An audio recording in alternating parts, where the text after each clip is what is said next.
27장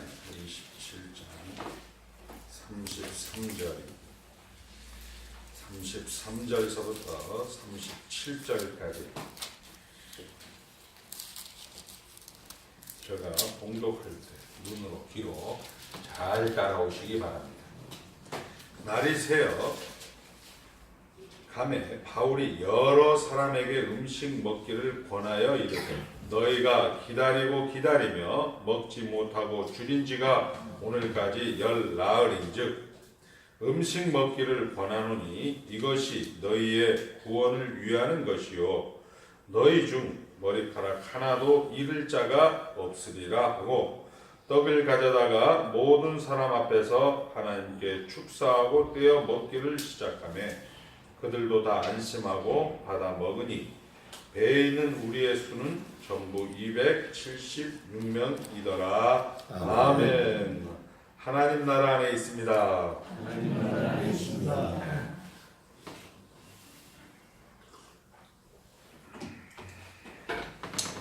오늘 우리가 읽은 말씀은 지난주에 살펴본 말씀과 동일하게 같은 내용을 우리가 오늘 좀 깊게 담대함의 근거라는 제목을 가지고 말씀을 나눌까 합니다. 풍랑이는 파도, 풍랑이는 바다, 표류하는 인생 가운데에서 담대하게 서 있는 사도 바울을 이제 성경은 기록을 하고 있는 거죠. 우리 아버님 이제 의사가 할 일은 다 했습니다. 앞으로 남은 것은 하나님께서 하셔야 되고 장례를 준비해야 되겠습니다. 이런 이야기를 우리는 우리 현장 가운데서 얼마든지 보고 또 듣고 그렇게 살아가고 있습니다. 그러니까 풍랑이는 바다, 표류하는 인생 가운데서 다른 사람과 달리 유일하게 담대하게 서 있는 사도 바울의 그런 내용을 기록하여서 하나님 나라 안에 있는 것을 알고 주를 쫓는 주님이 주인이라는 그런 훈련을 해온 결과로서 유일하게 담대하게 서 있는 사도 바울을 소개하고 있습니다. 한번 따라합니다. 하나님 나라 안에 있다. 하나님 나라 안에 있다. 하나님만 주인이다. 하나님만 주인이다. 오늘은 이것을 구체적으로 조금 세부적으로 여러분이 신앙생활 가운데 인생 가운데서 표류하는 그런 인생 아버님 이제 준비하셔야겠습니다 하는 그런 인생 가운데서 여러분들이 훈련과 연습을 통하여서 그 현장 속에서 담대하게 또 멋있게 정말 너희는 우리 가운데 거하는 하나님의 백성이다 이런 고백을 받아내는 그런 성도의 넉넉함을 오늘 본문을 통하여서 소개하고자 합니다. 결국 우리의 신앙의 훈련 내용은 주님이 주인이냐 내 자신이 주인이냐 하는 싸움입니다. 내 자신이 주인이라는 얘기는 뭐냐면 우리가 하나님의 형상대로 만들어졌습니다. 하나님의 형상대로 만들어져서 하나님과 우리가 하나가 될 때 보시기에 선한 것이고 하나님의 형상대로 만들어졌다는 의미는 하나님과 함께 할 때 우리가 참된 안식을, 참된 위로를, 참된 기쁨을 누린다는 얘기입니다. 지금 이 얘기를 우리 성도님들이나 예배당 다니는 사람들은 모르는 사람이 없습니다. 현실 가운데서 이 이야기가 현실 가운데서는 잘 되지 않기 때문에 훈련해야 되고 연습해야 된다 이런 얘기. 우리는 타락한 존재들이라는 것은 우리가 가지고 있는 생각, 우리가 가지고 있는 그런 감정, 우리가 가지고 있는 그런 행동들이 문제가 있다 이런 것이 아니고 우리는 여전히 하나님 앞에 좋은 그런 재능들을 가지고 있습니다. 그러나 이 재능이나 이 생각하는 것이나 이 말하는 것이나 이 행동하는 것이 하나님을 향하여야 되는데 나를 향하기 때문에 내 자신이 주인이다 라고 이야기하는 겁니다. 그러니까 이 싸움에서 우리는 하나님이 주인이다 라고 해서 풍랑이는 바다 가운데 표류하는 인생 가운데 유일하게 담대하게 서 있는 이 사도 바울을 기록해서 사도 바울을 본받으라 이렇게 이야기하는 것이 아니라 하나님은 오늘 이 시대를 살아가고 있는 우리 성도들에게 조금 풍성하게 내가 온 것은 생명을 얻게 하고 우리 성도들로 하여금 풍성한 삶을 살아달라는 하나님의 그런 사랑이라는 것을 오늘 우리가 확인하게 되는 겁니다. 신앙이 성장하지 못하고 필요할 때, 정말 신앙이 필요할 때 실패하는 이유가 가장 큰 이유가 뭐냐? 힘의 근원이신 하나님을 놓치고 있기 때문입니다. 그러니까 하나님을 놓친다라는 표현을 우리가 왜 한두 번 듣겠습니까? 매일 와서 하나님을 붙잡으십시오. 하나님을 사랑하십시오. 하나님과 함께 하십시오. 라는 이야기를 예배당에서는 계속하여 선포가 되고 있지만 현장 가운데서 신앙이 성장하지 못하고 실패하는 가장 큰 이유가 바로 이 힘의 근원이신 하나님을 놓치고 있다는 것입니다. 믿음은 결국 하나님에 대한 그리고 하나님의 어떠하심에 대한 것이지 믿는 자의 열심, 믿는 자의 그런 믿는 자의 내용이 우리가 신앙의 근거가 되어버렸기 때문에 그렇다는 겁니다. 믿음의 힘의 근원은 믿는 대상의 그리고 믿는 대상의 내용에 관한 것입니다.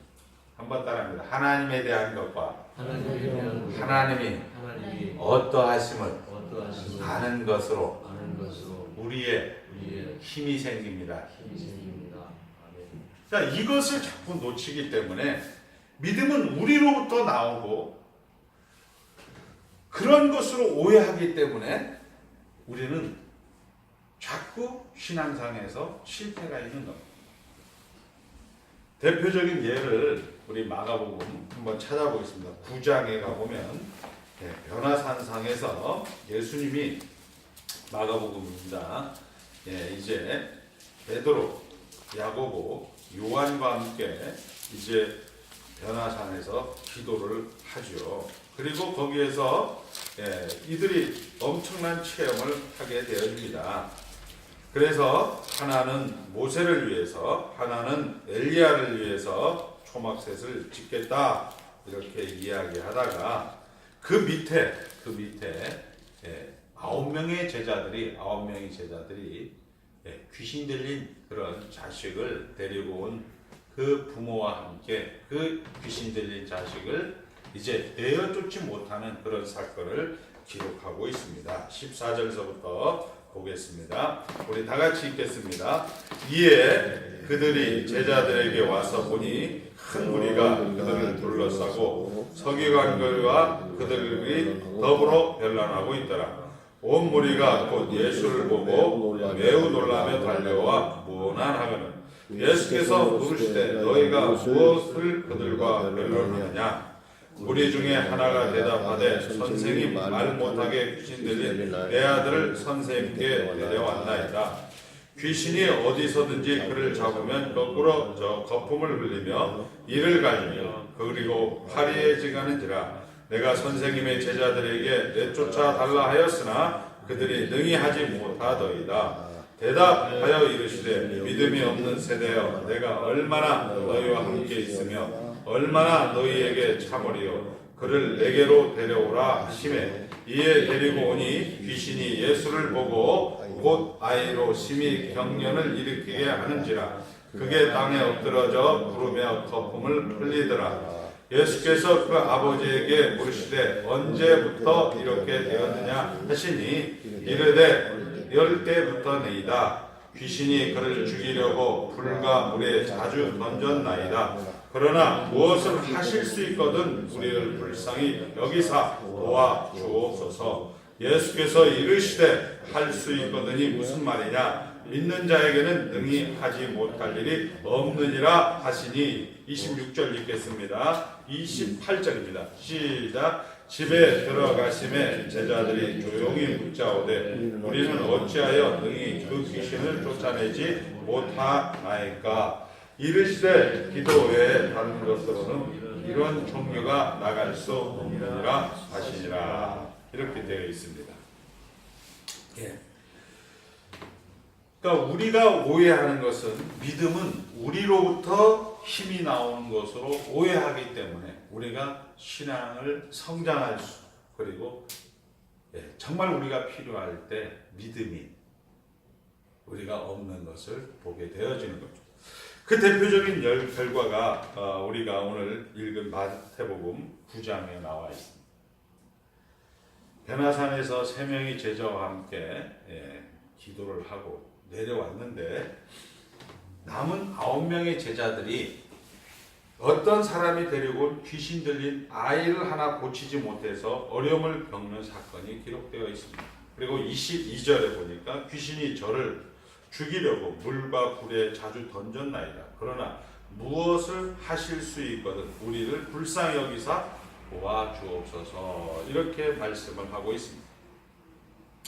자, 어쩌면 가장 조심스럽게 다뤄야 될 부분, 어쩌면 우리의 신앙이 든든해지기 위해서 꼭 제대로 이해해야 될 부분이 오늘 본문의 말씀입니다. 자, 우리의 오해는 사실 이런 거죠. 믿으면 된다라고 생각을 합니다. 내가 믿으면 된다. 믿지 않으니까 결국 이런 결과가 나왔다. 믿으니까 이런 결과가 된다. 이렇게 이야기를 하는 겁니다. 그런 내용이 아닙니다. 지금 예수님께 아이를 데려온 부모는 그 누구보다도 믿습니다. 그 누구보다 간절함이 있고 그 누구보다 자식을 고쳐내겠고 좋은 의사, 좋은 약초, 좋은 것을 하는 것은 다 해봤을 겁니다. 우리가 부모가 되어서 자식들의 그런 아픔이나 고통을 우리는 다 경험을 하고 있지 않습니까?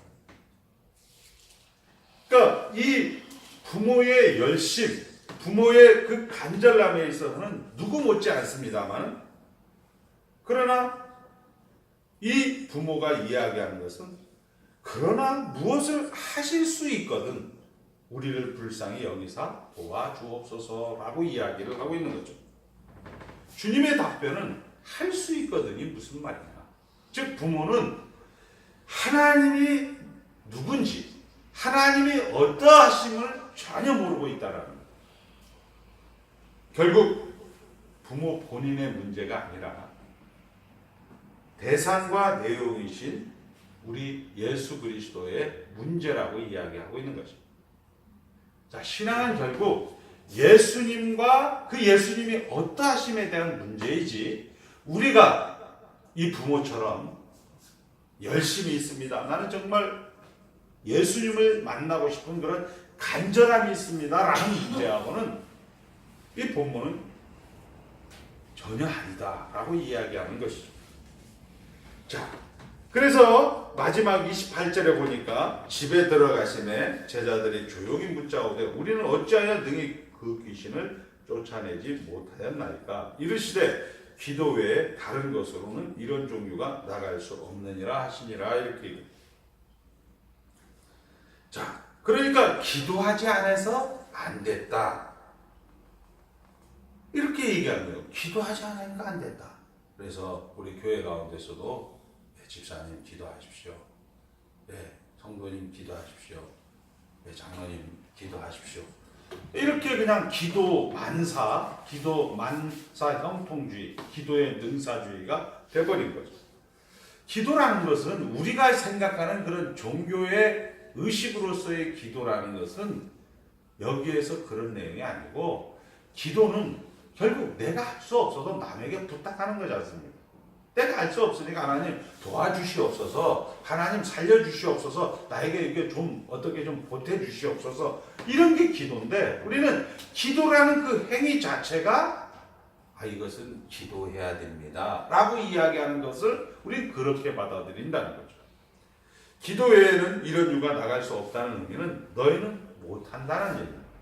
한번 따릅니다. 우리는 못한다. 하나님만 하실 수 있다. 이걸 자꾸 놓치는 거죠.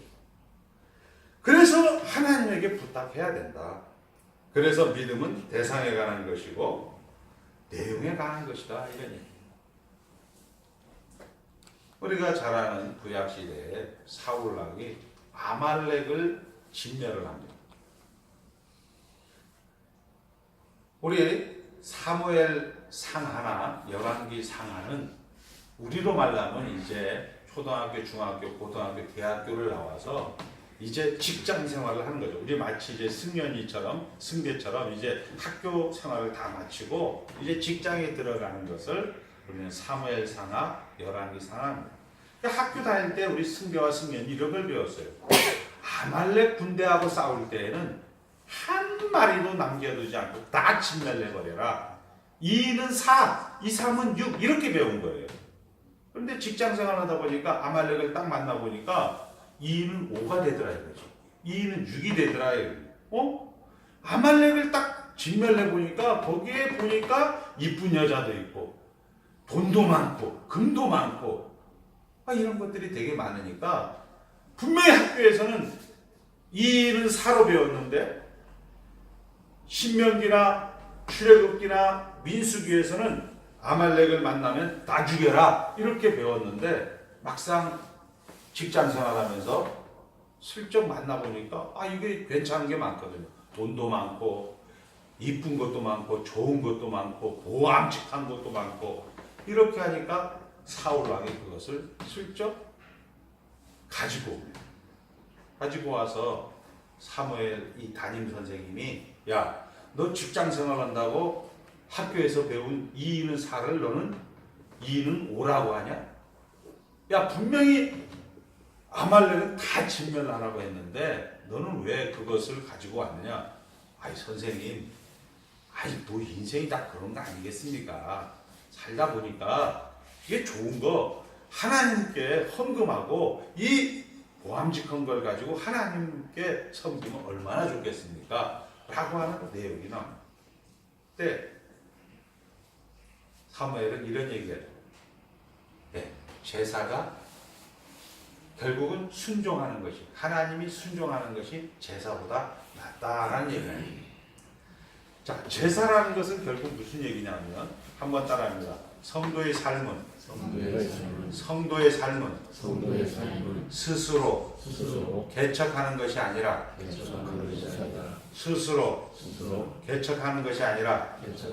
제시하시는 뜻에 순종하는 방식입니다. 이게 얼마나 중요한 의미인지 바로 이런 얘기죠. 제시하시는 뜻에 순종한다는 것은 대상이신 하나님, 대상이신 내용이신 하나님이 이 세상을 다스리고 있다는 겁니다. 나보다 더 높으신 분, 나보다 나를 선하게 만드신 분, 나를 하나님의 형상대로 하나님의 모양대로 만드신 하나님께서 지금 다스리고 계신다라는 얘기입니다. 우리는 이 말씀을 꼭 기억을 해야 됩니다. 성도의 삶은 한번 따라서 성도의 삶은 스스로 개척하는 것이 아니라 제시하시는 뜻에 순종하는 방식입니다. 이것은 제가 한 얘기가 아니고 지금으로부터 약 2000년에 이 땅을 다녀간 어거스틴이라는 사람이 한 얘기입니다. 결국 믿음이라는 것은 내가 근거가 돼서 신앙생활을 해왔기 때문에 성장하거나 실패하지 못하는 거죠. 결국은 실패할 수밖에 없는 이유는 그 힘의 근거가 내 자신이기 때문에 그렇다. 자, 그래서 이 부모는 주님에 대한 신뢰도 없고 결국 주님에 대하여 전혀 모른다는 얘기입니다.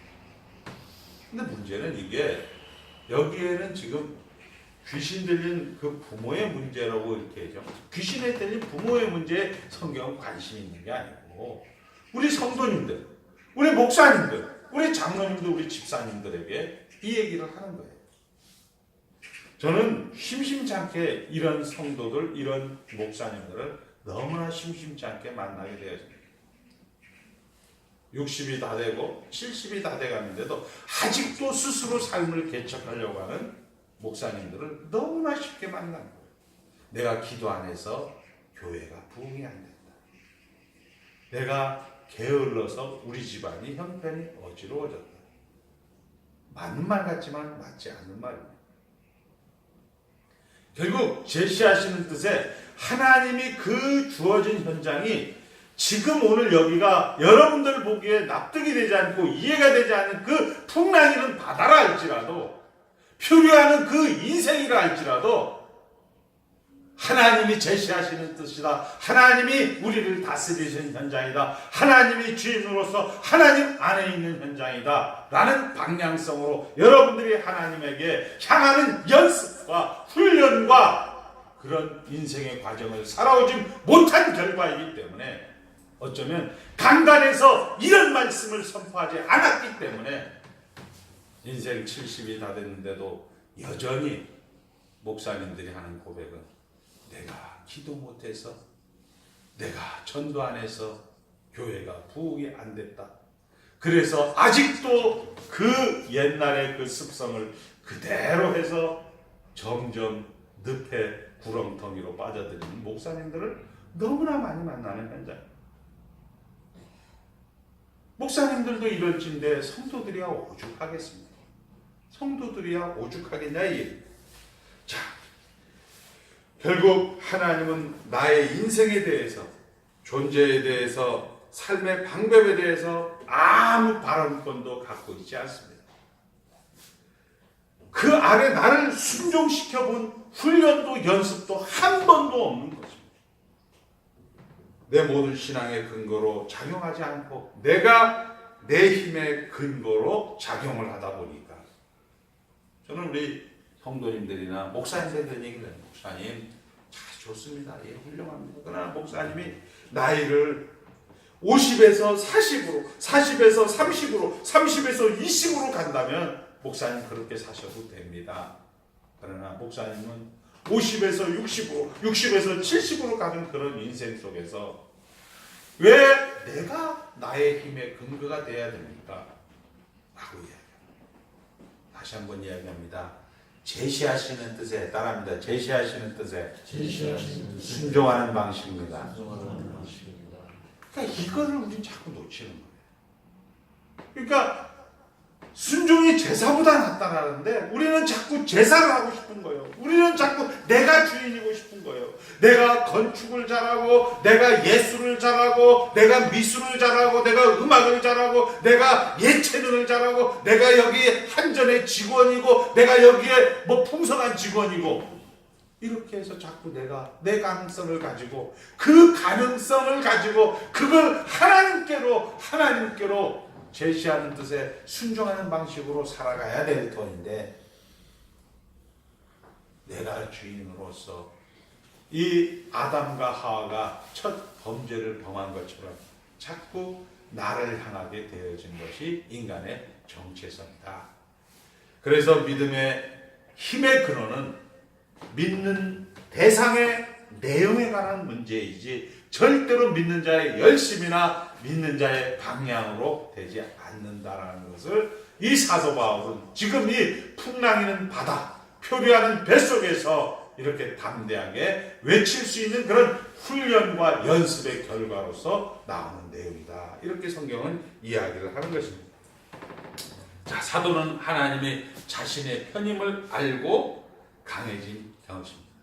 마찬가지로. 그러니까 하나님은 사도 바울의 편이다라는 것을 알고 담대하고 강해진 것처럼 우리 유해순 권사님에게 하고 싶은 얘기가 그거예요. 지금 보좌우편에서 성경을 통하여서 강은철 목사 입을 통하여서 유해순 권사님, 사도 바울이 하나님이 사도 바울 편이기 때문에 사도 바울은 강하고 담대해졌다.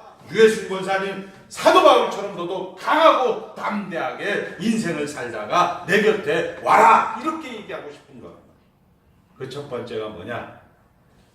하나님이 예수 그리스도 안에서 우리를 자녀 삼아 주었다, 이겁니다. 한번 따라합니다. 하나님이 예수 그리스도 안에서 우리를 자녀 삼아 주셨다. 이것이 제일 먼저 근거라는 거예요. 누가 나를 건드릴 수 없다.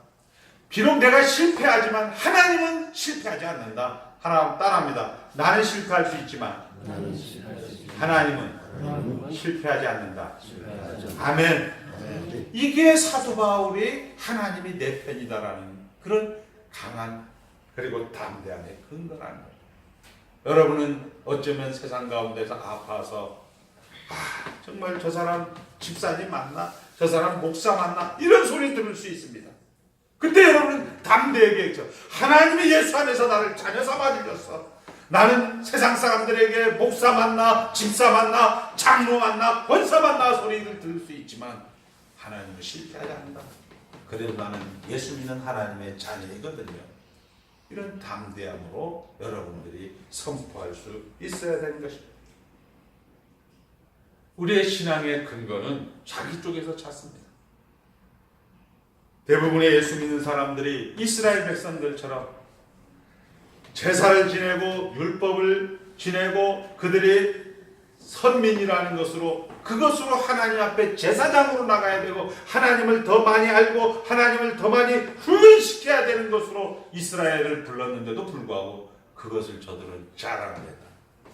우리 교회 가운데서도 우리 한국 교회 가운데서 나는 명성교회를 다닌다. 나는 온누리교회를 다닌다. 나는 온누리교회 장로다. 나는 대형교회 목사다. 이런 것으로 자기 증명을 하는 그런 우월감을 갖고 있는 거예요.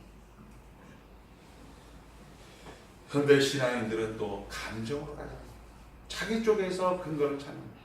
불길 같은 것들을 신앙이라고 생각을 합니다. 우는 것을 신앙이라고 생각합니다. 그래서 툭하면 내가 주를 처음 만난 날 주여 첫사랑을 회복하게 하여 주시옵소서. 맨날 그 첫사랑 타령하면서 신앙의 훈련과 연습은 한 번도 하지 않는다는 거예요. 우리가 운다는 것은 마치 창경원에서 어머니 아버지를 잃어버려서 엄마 울다가 여기 돌아다니고 저기 돌아다닐 땐 울지 못합니다. 그러나 어머니를 딱 만나는 순간 그 안도의 운물, 어머니를 만났다. 이제 목 놓아 마음껏 울었던 그런 것처럼 우리가 울었던 것도 예수님을 만나서 하나님 안에서 참된 평안과 안식을 가지고 있기 때문에 흘리는 눈물입니다. 그 눈물을 기도할 때마다 울어요. 기도할 때마다 하나님이 주인입니다. 연습과 훈련으로 그 하루하루를 차곡차곡 쌓아가는 데는 관심이 없고 매일 어머니를 잃었다가 만났다, 어머니를 잃었다 만났다 이것만 반복해지는 조국교회의 안타까운 현실이 두 번째 자기 쪽에서 근거를 삼는 것. 첫 번째는 자기를 증명하고 자기 우월감을 나는 교회를 이런 교회 다닌다, 나는 교회에서 이런 일을 한다, 나는 이런 것으로 첫 번째를 삼는다면 두 번째는 감정적으로 불길 같은 것을 가지고 내가 확인이 되고 내가 느껴야만이 신앙이라고 생각하는 것이죠. 마치 오토바이와 비행기가 누가 빠릅니까? 오토바이가 빠릅니까? 비행기가 빠릅니까? 오토바이가 빠른 것처럼 느껴지는 거죠. 오토바이는 온몸으로 바람을 막으면서 80km로 달리는데 비행기는 여러분들 가만히 안에 타 있으면 800km로 다니는지 가는 건지 모르는 거죠.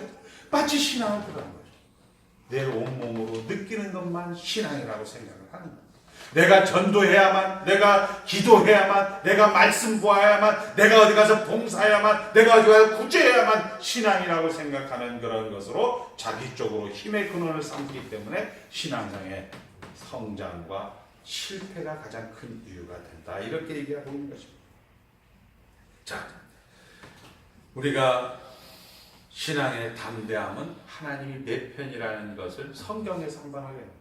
로마서 5장 8절 우리가 아직 죄인 되었을 때 우리가 예수님 찾지도 않고 예수님을 생각하지도 않을 때 예수님께서는 우리를 위하여 하나님께서는 자기 아들을 우리에게 내어주므로 하나님이 우리에게 대한 자기의 사랑을 확증하셨느니라 말씀하고 있습니다.